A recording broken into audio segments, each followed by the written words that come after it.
Let me bring these stories together because we have a story here. This is from timcast.com. Police raid Virginia restaurant that defied COVID orders. Owner says state officials tried to strip him and his guests of their constitutional rights. The long story short, in Fredericksburg, there is Gourmelts is the name of the place, right? And it's a business that refused to shut down during the lockdowns, the masks and all that stuff. So they are trying to take away the liquor license. They say police officers entered a Fredericksburg, Virginia restaurant and executed a warrant to confiscate alcohol and records pertaining to the sale of alcohol after the state's Alcoholic Beverage Control Authority, ABC, revoked the restaurant's liquor licenses following the owner's refusal to follow mandates issued during the COVID pandemic. The restaurant's owner, Matt Strickland, had his alcohol license suspended for 90 days in September after they ruled he willfully and knowingly ignored mandates. So I wake up and I watch this video where these cops are going in and they're basically shutting him down, serving this warrant. I think he got like a 90-day suspension. And my first edit, I got two things to say on this, and then we'll expand because you've certainly been dealing with this stuff. One, you should watch this video and you should share the video. And if you live in Fredericksburg, you should tell everybody you know these cops are not welcome in your business. If they want to destroy a man's life because of unconstitutional edict, they don't deserve a hot dog from your store. They don't deserve a new sweater. They don't deserve a cheeseburger. It is nonviolent civil disobedience that solved this problem. Let these officers know you are shunned. Look, Antifa likes to say this stuff, but they don't run businesses. They don't have jobs. Some of them do. I get it. But the cops aren't worried about that. I'll tell you what they are worried about. When you have the back the blue people, the MAGA people, the last line of people actually defending the police, and then the cops want to pull something like this, simply say, officer, thank you for your service. Now get out of my store. I will not serve you. And then see how long. Then you're the cops being like, look, I'm not shutting this business down. I'll never be able to show my face in this town again. It used to be that way. People used to fear that. No, if I do that, Mayor, they'll never show my face. Nope, now they don't care. So this guy films them. Good. The second thing I'm going to say is, Luke, on Saturday, do you want to go down to Fredericksburg? Let's do it. Let's do it. Let's support this business, and let's support the people who are doing the good things. And when they're punished unjustly, we should try to do everything we can to help out during those situations. Yeah. I imagine what can we do? Peaceful organizing, just to highlight this stuff.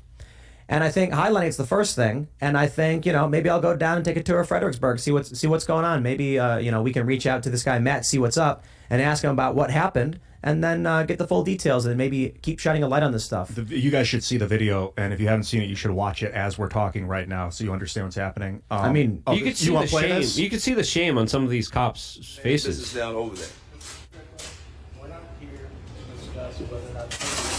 You're not here to discuss whether or not they're unconstitutional. You're just here to do your job, right?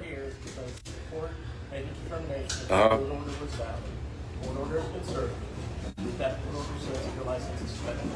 And you're going to enforce that regardless, right? Yeah. So you're part of the problem, man. I want you to know that. You're part of the problem. You're part of the problem. You're part of the problem. You're part of the problem. Everybody in here, every one of you, man. What's going on in this country right now? The reason that we're in the situation we're in as the United States of America, you're part of the problem, sir. So you can't complain about what the president's doing. You can't complain about the state that the country's in right now. You can't complain about how screwed up it is. You're part of the problem, sir. You're just doing your job. So many people were just doing their job for Hitler back in Germany. You as well, sir. That goes for you as well. That goes for you as well. That goes for all of you. That goes for all of you, man. There's no excuse. There's zero excuse. Just doing my job, that's not an excuse anymore, man. That's not an excuse. And you know what? You know why these cops don't care? Because they know literally nothing will happen. Or I should say, they think. And maybe the simple reality is just say, first of all, I want to be careful here. I want to make sure I stress this point. The Covington kids, a video comes out, they accuse these kids of wrongdoing. We don't know for sure. So we have the general story here. This has been an ongoing thing, and the general idea, they shut this guy down over refusing to abide by the unconstitutional mandates. Now, the cops, years later, when the mandates aren't in place anymore, are coming after him and causing damage to his life. I want to make sure we're careful, because I'll say this. Make sure you look into this. Don't be a knee-jerk reactionary like the left was with the Covington kids. But assuming all the reporting we have is true, then you should simply say to these officers, you're not welcome in my place of business. I don't want you coming around my family. I don't want you in my church. You are evil people. It's the banality of evil. But Chef Gruel, I mean, you defied, or I should say you spoke out against. So now what are your thoughts seeing this story? Virginia restaurant. You may have seen this story on your news feeds today. Officers searched Gruel in Spotsylvania County this afternoon. Now, this is the same restaurant, by the way, that started to defy COVID orders more than a year ago. Our John Henry spoke with the restaurant's owner tonight. He has some new reporting on how and why this is all playing out. Walk into Gourmelt's and you'll find a lot of Coca-Cola on the counter. What you won't find is alcohol. Tens of thousands of dollars that they confiscated from me. That's because Virginia Alcoholic Beverage Control took all of it Friday afternoon. You guys felt the need to bring all of these police officers. Gourmelt's owner, Matt Strickland, said this all started in 2020 after he knowingly violated COVID protocols put into place by former Governor Ralph Northam's administration. Mandates just made absolutely no sense. So the state temporarily took away Gourmelt's health permit. Then the VABC revoked their liquor license.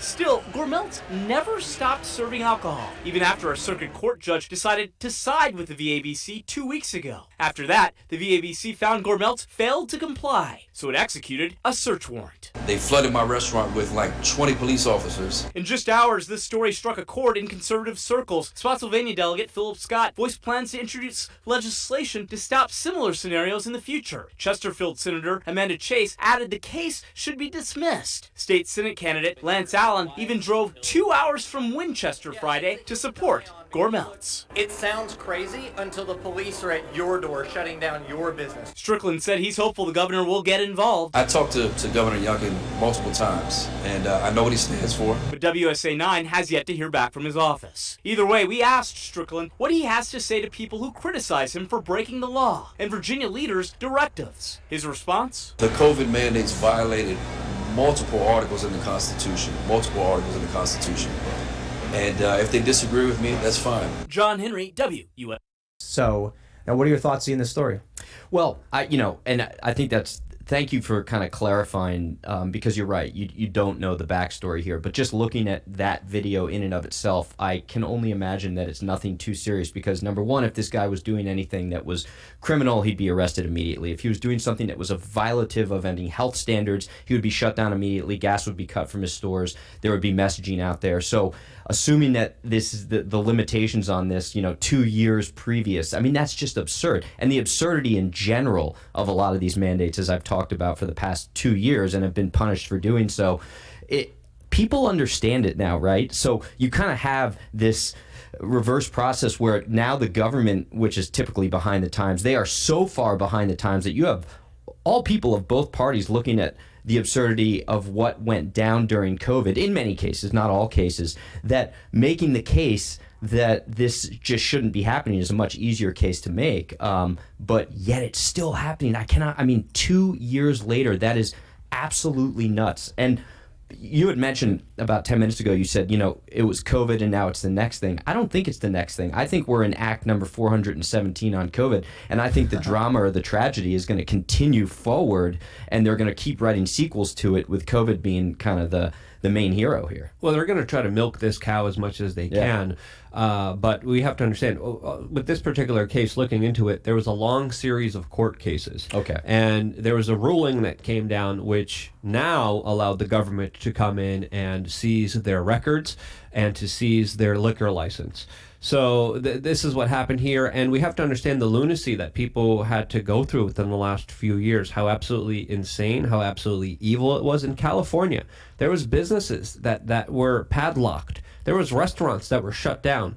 There was businesses that had electricity cut because they dared to defy their arbitrary lockdown orders. Meanwhile, Walmart was allowed to be open. Costco was allowed to be open. All these big box stores with connections to politicians, they were able to run their businesses. Police officers came on grandma's door, knocked it down because she dared to keep her business open, even when she had an online business. The stories that happen here in the United States should terrify people, because it highlights the story of order followers doing what they're told, committing human rights violations against the people of this country.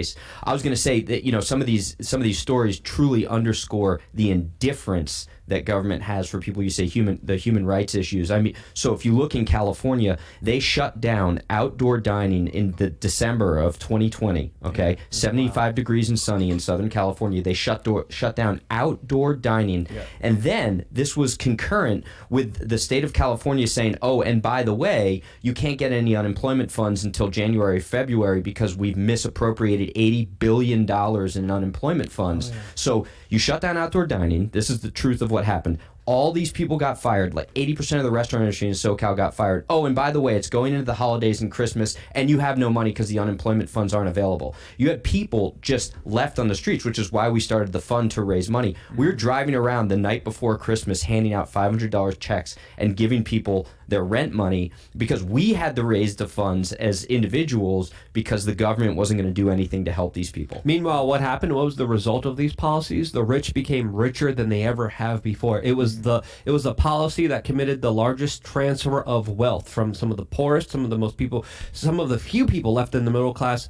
to the richest billionaires that, of course, were able to keep their online businesses open. They were able to do things that violated health and code protocols, but that didn't matter. It was essentially a deliberate action. I believe a lot of this was actually done on purpose to shut people down, to make sure that they won't have any wealth with their family Yeah, members. it seems like it.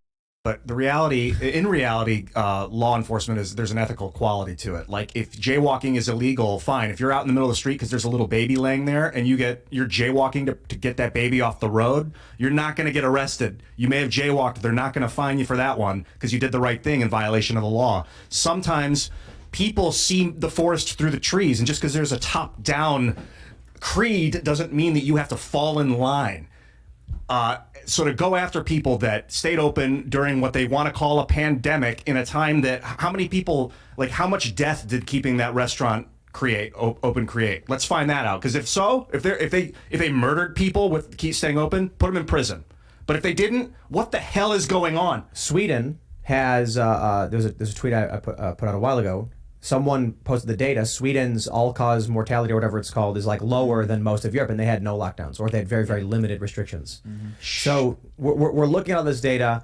You can make an argument for Sweden's weather. They're further north, smaller population, maybe more spread out. But on the surface, you look at the data, and we don't see any strong. I mean, look at Florida. Yeah. I mean, Florida didn't lock down. Oh, let me just say also this clear statement: shutting down outdoor dining in Southern California killed people. Yeah, How so?